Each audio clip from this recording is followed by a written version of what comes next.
William Finnegan no es principalmente un filósofo académico, sino un escritor cuya obra ofrece lo que podríamos llamar una filosofía literaria, una reflexión sobre el sentido de la vida, la experiencia y la identidad a través de la narrativa y el lenguaje. Su enfoque no proviene de teorías abstractas, sino de la experiencia viva, el cuerpo y el mundo, lo que convierte su escritura en una forma de pensar tan profunda como cualquier ensayo filosófico, o por lo menos lo es en algunos aspectos.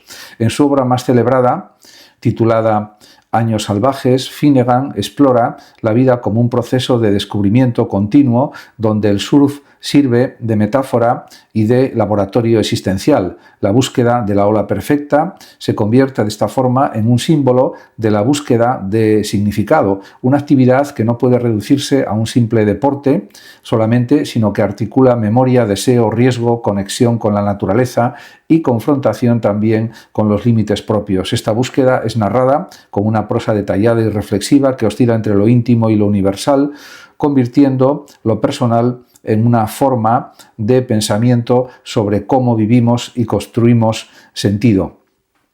En este aspecto también hay que decir que la filosofía literaria de Finnegan emerge en tres dimensiones clave. Primera, experiencia encarnada. Finnegan escribe desde el cuerpo y no está separado de su situación. El surf no es una idea, es una vivencia con olas, dolor, tiempo, memoria y comunidad.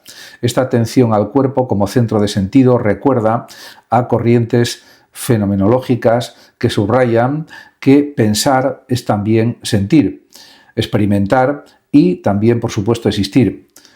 La segunda cuestión es la narración como interpretación de la vida. Finnegan no se limita a narrar hechos, interpreta, recuerda y reflexiona sobre ellos. La memoria no es una secuencia de datos, sino una configuración de significados que se reevalúa con el tiempo. Esta relación entre memoria, lenguaje e identidad es otra forma de filosofía. La vida misma se entiende como texto.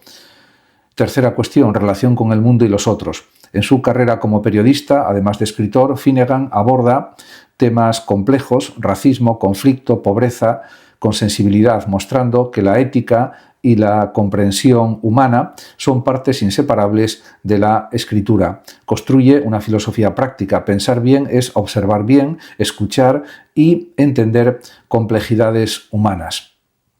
En resumen, la filosofía literaria de Finnegan no se articula en conceptos técnicos ni en sistemas dogmáticos, sino en una prosa que piensa la vida desde la experiencia vivida. Cada ola, cada recuerdo y cada narración es un gesto filosófico que busca comprender el paso del tiempo, la memoria, el cuerpo y el sentido personal.